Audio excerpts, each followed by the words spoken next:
Yo, this is Top Flight. We are back on our SB19 journey. This one's Wakas. I don't know if I'm saying it right. Hopefully, I'm saying it right. I think there's just a lyric, like a little lyric video that they had. Let's check out this Wakas SB19. Looks like maybe a fan posted it or somebody else. Might be. Now at least now you can see all their names. That's what I was thinking. Ken, Yeah. Josh, Pablo, Justin, Style.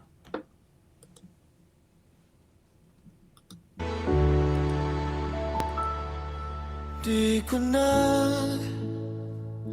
makita pa ang liwanag na dati malaya. Patuloy lang sa paglakad ang aking mga paa, panatag na kailanman di ako mag-isa. Ngunit unti-unting kumumpas lahat ng kulay, naglaho ang sigla ng dating punong-puno ng buhay. Kinabukasan man ay walang patunay, umaasa na hindi ka pa mawawala. Kung lahat may hanggan, pwede bang huwag mo na akong bitawan?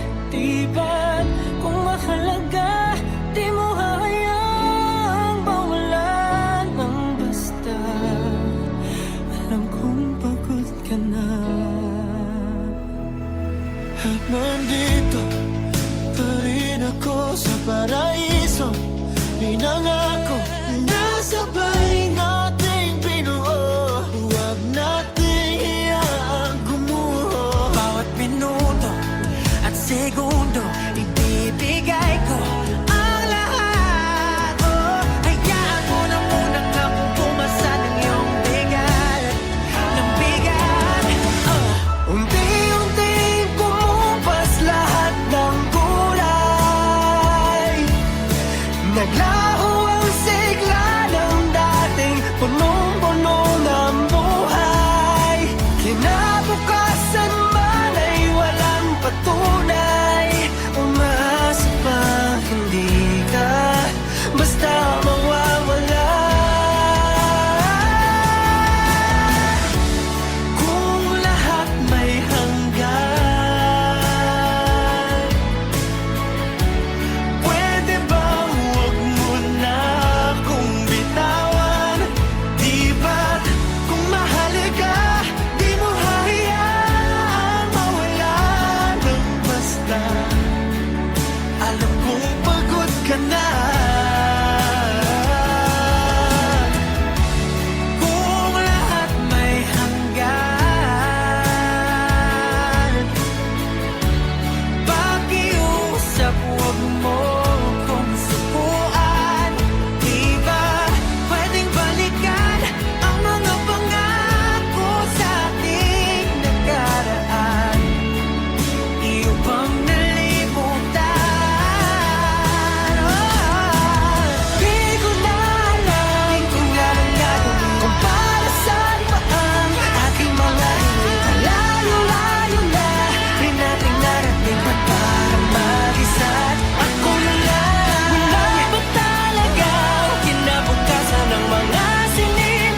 Ito nga bang simula at wakas ng mga bagay-bagay na pinaghirapan?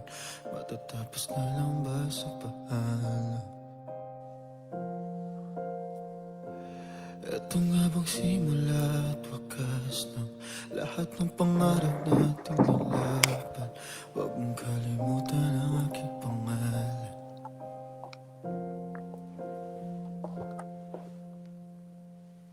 Grab your guitar and learn. One thing I noticed with because we talked about this with the P-pop bands, the K-pop bands, they're allowed to just make whatever is good music. Which is something that creatively the labels can't control in America. So I'm wondering, I really want to dig into how it's controlled there, because if you don't have a genre and you can just run free, how do they control like what is going to, you know what I'm saying? Because they want you to replicate the thing that pops for you. So then, but if you're popping in each one, usually whichever is the strongest, they let you move forward with. They try to place you in that hold so then they can book you in certain things, festivals, things like that, so they can tie those things together. With that, are a lot of the artists like this in those cultures versus, of course, America? Because I think the furthest we kind of get is like Drake. Drake is kind of like the only one that goes from he'll write like kind of a love song, and then one day he'll be like rapping kind of gangsta. But I've never seen anyone go the span of how far they go. Like they're one point they're like full, like almost like a full rap group, and then it's like they go all the way to the whole other side, and it can be like a full love ballad. It's like the difference of being like it's almost as far as being like DMX and Luther Vandross at the same time. You know what I'm saying? Like, I guess if you are skilled enough to pull it off, you should be able to pull it off. But I know, like, with how labels are here, they don't allow that. So I'm just wondering, I don't even know with even the culture if it could work in our culture, because how we feel about that. Like, you almost have to be a ladies' man that's like a Tank to do one side, and then on the other side you have to be this dude that's like super grimy to do the other side. Otherwise people won't purchase the albums here. But then I'm guessing everywhere else it has like a different side. So I kind of want to know that understanding. They might not have as many groups either, so they have to cover the whole spectrum, you know? But could be. SB19, let's go.